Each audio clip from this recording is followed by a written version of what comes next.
Good morning, everyone, and welcome back to Truly Your VA with Janis. Today is Thursday, June the 23rd, and excuse me, I am with the girl next door of spirituality. I am so excited to welcome to today's podcast, Ambila Nath. Welcome to the Truly Your VA podcast. Janice, thank you so much for having me on today. And we're live. Oh my God. Yes. And you do so much. And I'm just going to start out by saying, a certified coach, serial entrepreneur, spiritual teacher, international speaker, and of course, the girl next door of spirituality.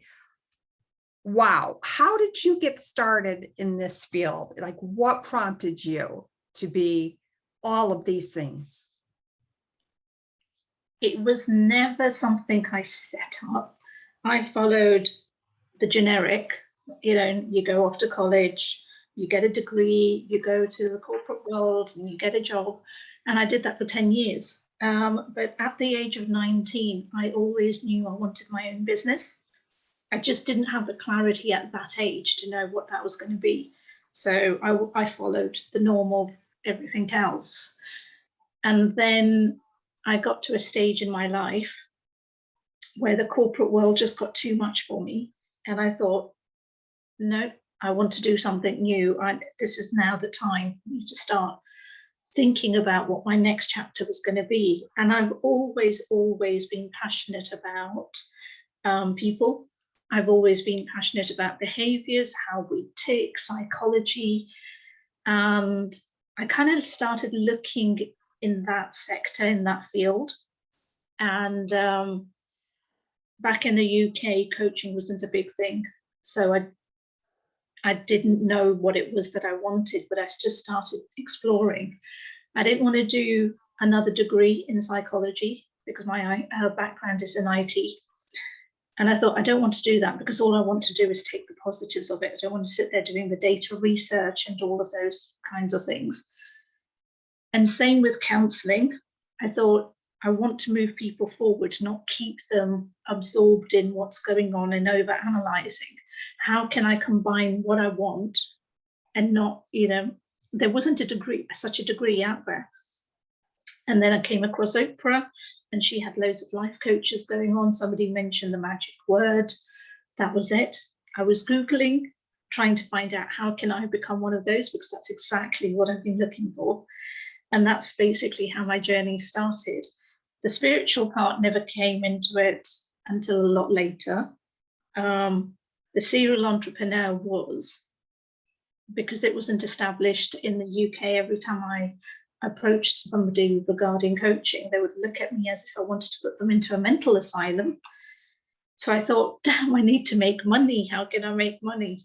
So hence why I had an interior design business. I had an events business.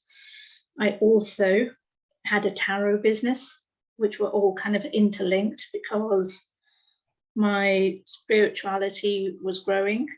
That kind of was another journey in itself. And and at some stage in my life, I brought everything together. Wow, that is such an amazing story on so many different levels. I love how you described the process that you went through. Like, you were doing the normal, what you thought was the normal thing, going, and very generic, right? Going to college, getting your degree, working in the corporate world. But you were searching for more right from the beginning. And not knowing maybe specifically where you were going, but you created that path, which is amazing. And, becoming a certified coach and, all these different things going on. Now, I know a lot of people who are in your position, especially with the way of the world today, there's so many new online entrepreneurs coming online. So many people that want to do specifically what you do, but they have really nowhere to begin. What would you suggest to them? Like, where like at one point, for instance, did you sit down and say, all right, these are the things that I love to do. How can I implement that into what I want to do and create? I did. Firstly, and it's kind of serious but jokingly, get yourself a coach. So hello, get in contact with me. But no, on a simpler level, yes, through each stage I did. So when I found out that I couldn't be an instant coach because the clientele wasn't out there, especially in the UK, I thought, okay, I need to make money. What is it that I enjoy doing? And what were my skills? So I literally sat down and went from the time that I had my first job to the time of right now, which was, you know, back in my corporate world. What are my skills? I didn't look at my titles. I didn't look at the organizations I worked in. I didn't limit myself to IT. I just went, okay, what are my skills? And with those skills, then I went, okay, and project management was a major part of, you know, a lot of what I do in organizing and understanding people. So I was like, okay, those are the ones that I'm most passionate about. So how can I bring the skills of loving to work with people, project managing, wanting to be around and build a team, delegating, negotiating, all of those kinds of things. How can I bring the things that I love together in a business? And then I went, okay, which sector do I want to work in? And interior design kind of evolved because I thought it's a doorway into coaching people, because I started with the decluttering and then I moved into actual interior designing as well.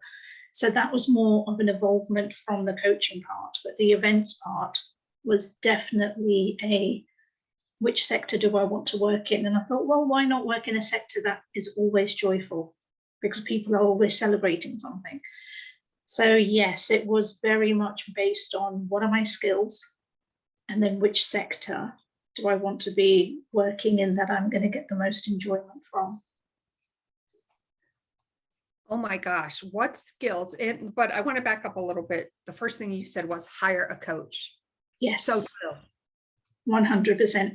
And I wish, I mean, I did, don't get me wrong, I did. Even when I was qualifying as a coach, we had to work with a coach because we have to go through our own journey. And plus we had to do the clinical hours, as they say, in terms of show our coaching hours in order to qualify.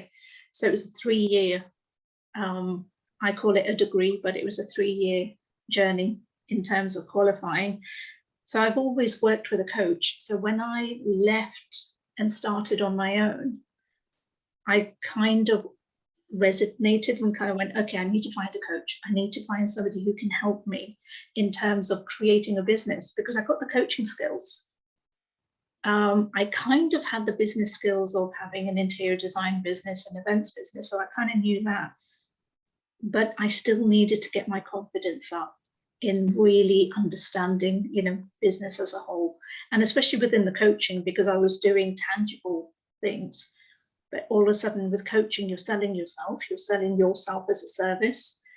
How could I do that and actually have clients who were willing to pay me? Exactly. And I think well, there are so many key factors there, but one thing I think that you really touched upon was your skills and how that integrated or related to what you were doing. And as you said, you had a 3-year journey becoming a coach, but now to implement the business aspect of it to show up in such a way that felt genuine to you.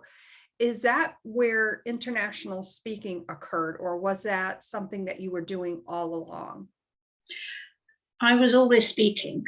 Ever since my first job, I was always kind of presenting, speaking, training other people to speak or systems. So I had that confidence in doing that.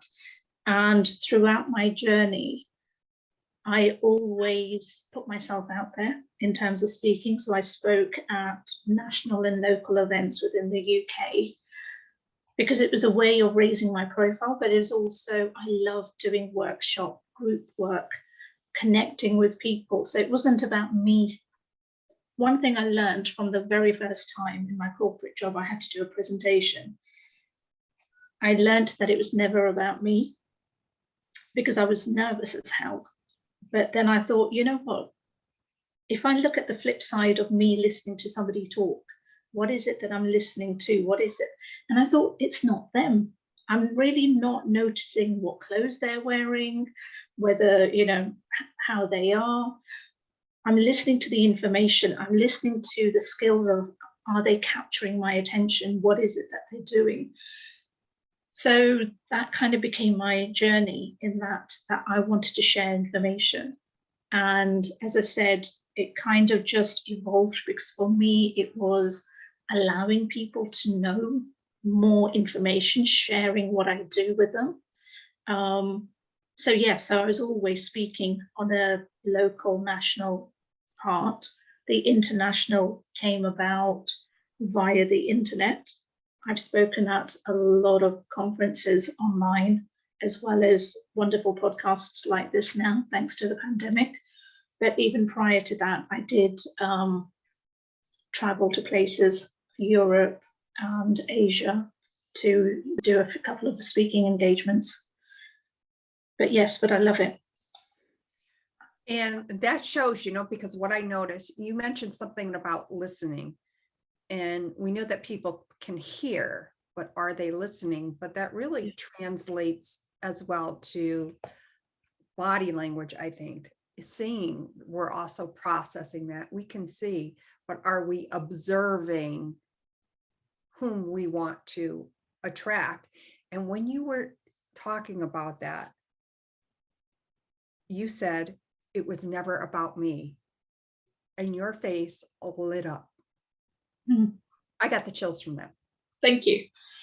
But it's so true. I think in my newsletter this month, I actually said to people, it's your business is not about you. It's about your client and how you can serve them. And if you get out of the way, because we start business, and and I started in this way as well. I think, okay, I have a product, I have a service. This is what my clients are going to want, because I am making an assumption that this is what they want. But until I actually started coaching and talking to my clients, I realized that's really not what they want. They want, you know, to be helped. They want to be supported. They want to be saving time. And I'm going, oh, I didn't factor any of that in, because you forget within your journey that somewhere along the lines you've forgotten that that was the journey you were once on. So it's so important to anybody either starting as an entrepreneur or who's been in business for a while, find out what your clients actually want. And it might not be that far away from what you're already offering, but it's so important, because your business and everything you do is about your clients. And once you know that, it's so much easier to be in business than trying to make it about you. Unless, of course, you're an influencer, then that's different. But if you're a coach or a service-based, it's really important to understand your clients. And that is so true, because I know for myself in my VA business, I love creative project management. And most recently, within the last 11 months, I kind of am redoing everything, because it occurred to me, okay, I'm great, I'm doing this and I'm excellent at it, but I wasn't enjoying it. And Exactly. that's one thing I really want to touch upon, because I think it's okay to go through those different things, because you really are more in tune with what you want to do, and how your skills, as you mentioned, can segue into connecting with your clients in such a way you find out what exactly your clients want. And one thing, for instance, I'm doing some market research, and I always find it, I was always like, oh, market research. But in my line of work, of course, that's really important to, understand, like really connect with what my ideal client wants. So thank you so much for sharing that. You're welcome. Now, as you go through your journey, and obviously you've been doing this for quite a few years, is there, excuse me, is there like maybe a mistake that you made that you thought was going to maybe end all things, but you're like, wait a minute, you stepped back for a moment and you said, you know what? Although this didn't happen the way I wanted to, it led me somewhere different. Every day, every single day. You would be a fool if you said as an entrepreneur you don't feel that, because you do. Every day you might come across a hurdle or something. Well, it might not be every day, but close to it. You question, you kind of go, okay, is this where I want to be? Is this where I'm going? And I think if you kind of put it into that mindset that, yes, this is something that happens every day, but then know that you kind of go, oh, okay, yeah, this is basically me up leveling. This is me needing to change what I do and not fear it. Because I think that the biggest thing is that when you fear that or put it as such a big thing, that's when you start having more challenges and obstacles. But when you think of it as your normal daily routine, that yes, hiccups are going to happen. Yes, things are going to not go the way that you want. I mean, for God's sake, I'm a serial entrepreneur. So therefore, within that journey that it's not been easy. And even when you think of my portfolio, I had an interior design business, I had an events business, don't get me wrong, I still kind of do, but and then I've got coaching. You're like, but none of them are interlinked. And that's because it's okay to not have a job for life. Even if you don't want to be an entrepreneur, it's absolutely fine, but it's okay not to be in that mindset that whatever I choose has to be until the day I die. Wonderful if you find things that can make money, that you love doing, that are bringing you income. Why not? Have multiple sources of income, create that for you. But sorry, diverting away from your question, which was regarding the failure aspect. For me, I think I've always been more solution-based. So I never really look at failure as failure. I look at it as in, okay, what do I need to do? After I've got over the shock, after I've done the anger, after I've done the whole drama, trust me, I'm a coach. I know all about drama. Once I've kind of got over that mindset and gone, okay, what is it that I need to be doing? I always think, okay, I need to level up. What is it that I need to do in terms of working on myself? What skills do I need to start working on? Who do I need to be reaching out to? Where do I need to be getting support? Because I've always been solution-based. I never focus on a problem for that long. I kind of acknowledge it, but I don't drown myself and start swimming in it. I kind of go, okay, I need to get out of it. What do I need to do? So my psychology has always been solution-based. So any failure is more about what do I need to do to push myself through this. Solution-based, I think a lot of times when we start a business or whatever it may be, there's always that fear of failure, but you turned that around in such a way like, okay, you're not focusing on the problem. You realize that there may be some hurdles. So you just immediately start looking for the solution. And I think that's probably one of the biggest parts, and you're the expert on this, so please correct me if I'm wrong. That is probably one of the biggest parts of why somebody may not move forward. Well, thank you for calling me an expert. 100%. It really is.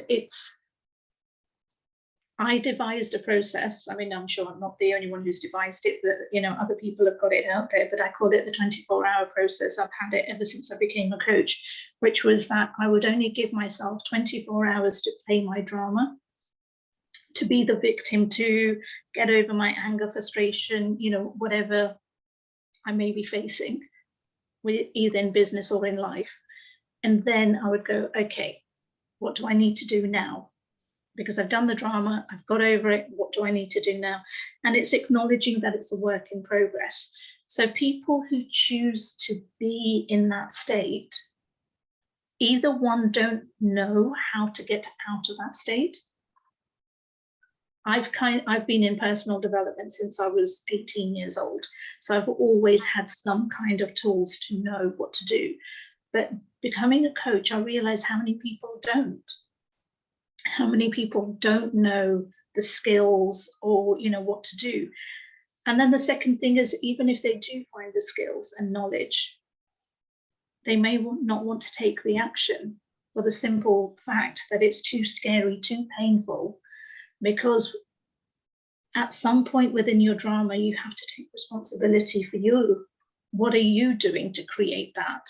And for me, when I first came across that, that was the biggest aha, because you're taught, you grow up, it's always something else. It's always somebody else's problem. It's the external environment, the government, the climate, the this, the that. It's never me. It's never me. It couldn't be me, poor me.